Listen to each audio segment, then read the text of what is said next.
अगं प्रीती, वटपौर्णिमेची तयारी झाली का? हो, सगळी तयारी झाली माझी. हो अगं, माझी पण सगळी तयारी झाली आहे. हो ना, तयारी सगळ्यांची झाली असणार आहे. आपल्या सगळ्या मैत्रिणींची पण तयारी झाली असणार आहे. पण कसं आहे ना, वडाचं महत्व इतकं आहे. कशामुळे आपण त्याची पूजा करतो? कारण ते झाड वर्षानुवर्ष टिकतं. पारंब्या, त्याची मुळं, फांदे, पानं सगळं औषधी आहे आणि भरपूर ऑक्सिजन देणारं हे वडाचं झाड. तर ह्याचं महात्म्य आपण नक्की ऐकूयात का? म्हणजे धार्मिक महत्व तर त्याला आहेच, पण वैज्ञानिक महत्व पण खूप आहे. म्हणून मैत्रिणींनो, वडाच्या झाडाची आपण पूजा करतो. ऐकूयात त्याचं वैज्ञानिक महत्व. आत्ताच मी म्हटल्याप्रमाणे वडाच्या झाडाला वैज्ञानिक महत्व आहे, पण त्याबरोबर आपल्या कितीतरी मैत्रिणींचा एक भावनिक दृष्टिकोन पण त्यामध्ये जडलेला आहे. तर सौभाग्याचं लेणं म्हणून वड पूजला जातो. तर ऐकूयात सौभाग्य अलंकाराची माहिती माधवीताईंच्या कवितेमधून. नमस्कार. कपाळी कुंकू लेते सौभाग्याचं लेणं, हाती गोंधन गोंदिते पिंपळाचं पानं. नको मला दागदागिने सौभाग्याचं लेणं, हाती गोंधन गोंदिते पिंपळाचं पानं. गळ्यामध्ये काळे मणी सौभाग्याचं लेणं, गळ्यामध्ये काळे मणी सौभाग्याचं लेणं, हाती गोंधन गोंदिते पिंपळाचं पानं. नको मला दागदागिने सौभाग्याचं लेणं, हाती गोंधन गोंदिते पिंपळाचं पानं.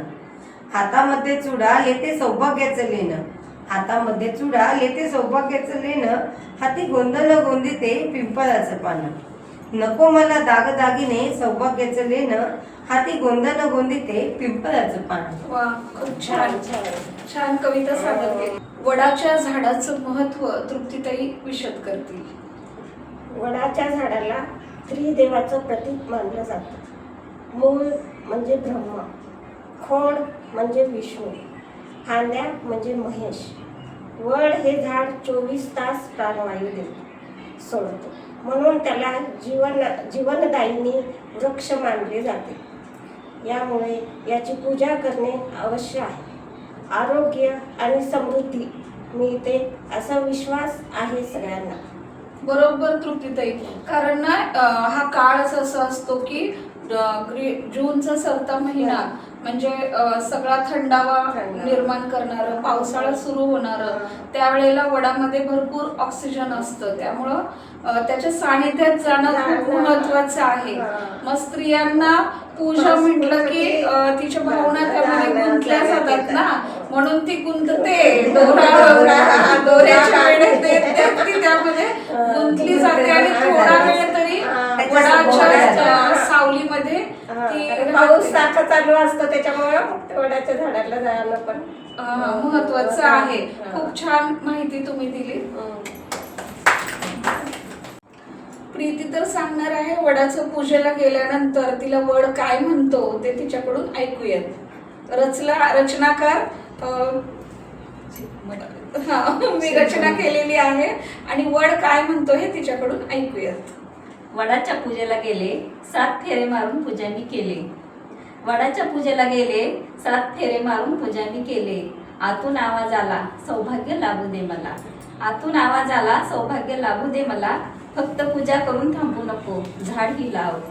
फक्त पूजा करून थांबू नको, झाड ही लाव. फक्त पूजा करून थांबू नको, म्हणू नको देवा मला पाव. म्हणू नको देवा मला पाव. रोप लाव, पाणी दे, पुढल्या वर्षी तुला मी सावली देईन. रोप लाव, पाणी दे, पुढल्या वर्षी तुला मी सावली देईन. आवाज थांबला, माझे मन म्हणाले. आवाज थांबला, माझे मन म्हणाले. नक्की झाड मी लावीन, पाणी मी देईन. दोन्ही हात जोडले आणि घरी परतले.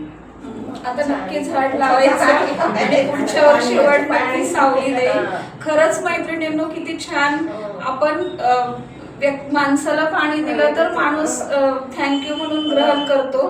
तसं झाडाला जर पाणी दिलं तर तो पण बहरतो, फळं फुलं पानं देतो आणि सावली सुद्धा देतो. ही निसर्गाची किमयाच आहे की हे सगळं आपल्याला निसर्गाकडून भरभरून मिळत असतं. हे जगण्यातलं देणं असतं, जे आपल्याला फक्त स्वीकारता आलं पाहिजे आणि परत देताही आलं पाहिजे. म्हणजे स्वीकार आणि देणं घेणं आणि देणं काय असतं आणि त्यातला अद्वितीय आनंद काय असतो हे सगळं आपल्या परंपरेनं आपल्याला दिलेलं आहे. ते फक्त समजून घेऊन तसं आपण राहणं ह्यातच हीच खरी आपली पूजा असू शकते. यानंतर मी वडाचं महात्म्य सादर करते. कृपाधिकं वटच्छाया तदात्म्यत निर्मितं गृहं शीतकाले भवदुष्णं उष्णकाले तू शीतलम. अर्थात विहिरीचे पाणी, मातीचे घर, वडाची सावली हिवाळ्यात गरम तर उन्हाळ्यात थंड असतात असे एके ठिकाणी सुभाषितकार म्हणतात. याबरोबरच वडाच्या पारंब्यामध्ये पाणी असते, त्यामुळे तो गारवा जमिनीच्या बाजूने झिरपत असतो. याच थंडाव्यात ऑक्सिजन भरपूर प्रमाणात असते. यामुळे ग्रीष्माच्या दाहात होरपळून निघालेल्या जीवाची घालमेल थांबावी. उन्हाच्या दाहाने माणसाच्या जीवाची लाही लाही होते. त्याला गारवा मिळावा, भरपूर ऑक्सिजन मिळावे, निसर्ग ऋतूतील बदलाला त्याला जुळवून घेता यावे या उद्देशाने वटवृक्षाला पूजनीय मानले आहे. आत्ताच आपण रसिक हो जे सादर केलं तर वटवृक्षाला पूजनीय का मानलं जातं त्याचे वेगवेगळे पैलू आम्ही सगळ्या मिळून साऱ्या जणींनी आपल्या पुढे सादर केलेले आहेत. मैत्रिणींनो, हा सगळा प्रयत्न याचसाठी की पूजा करता करता थोडंसं वैज्ञानिक दृष्टिकोन बाळगूयात, झाडे लावूयात, झाडे जगवूयात. कारण आता आपण सगळेजण घरातल्या हंड्यामध्ये पाण्याचा थेंब थेंब जो भरला जातोय आणि आपण ते वापरतोय तेव्हा आपल्याला पाण्याचं महत्त्व कळतं. जेव्हा नळाला पाणी येतं तेव्हा तो दिवस आपल्यासाठी आनंदाचा दिवस असतो आणि सगळीकडं आपण चर्चा एकच असते की पाणी आलं का किंवा आज पाणी येणार आहे, म्हणजे किती महत्त्व आहे. आणि हेच पाणी झाडं जमिनीतून शोषून घेतात, फळांच्या रूपानं आपल्याला देतात. वडाच्या पारंब्या तर जमिनीपर्यंत झिरपत असतात ते ऑक्सिजन घेऊन. म्हणजे हे सगळं निसर्ग चक्र एकावर एक असं अवलंबून असतं. बाष्पीभवन हे तर सगळ्यांना माहितीच आहे, पाण्याची वाफ होणं आणि ते परत पाण्या रूपातून पावसाच्या रूपातून आपल्यापर्यंत पोचणं, ही सगळी तळमळ आपल्या सगळ्यांपर्यंत पोचली पाहिजे आणि झाडं खरंच लावली गेली पाहिजेत. आत्ताच सगळ्यांनी मिळून साऱ्या जणींनी हा जो प्रयत्न केला, ह्याबरोबर एक प्रयत्न असाही की बिया रुजवूयात, झाडांच्या बिया ज्या आपण घरात भाज्या खातो, फळं खातो, त्या बिया वाढवूयात आणि त्या बिया आपण प्रवासात कुठंही जाताना मातीमध्ये त्याचे गोळे बनवूयात आणि माळ रानावरती सोडून देऊयात. ते कुठंतरी 10, 100, 50 बिया टाकल्या तर 2 तरी रुजतील आणि त्याची कुठंतरी झाडं येतील.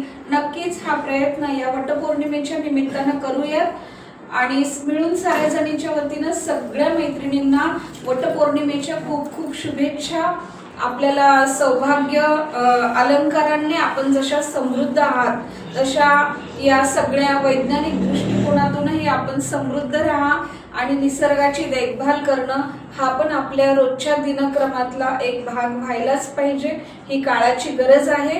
म्हणून हा मिळून साऱ्या जणींचा आमचा हा व्हिडिओ बनवण्याचा प्रयत्न आपल्या सगळ्यांना कसा वाटला नक्की कळवा. म्हणून मैत्रिणींनो, आज आपण सगळ्याजणी एक प्रार्थना करूयात, झाडे लावूयात आणि झाडे जगवूयात. धन्यवाद.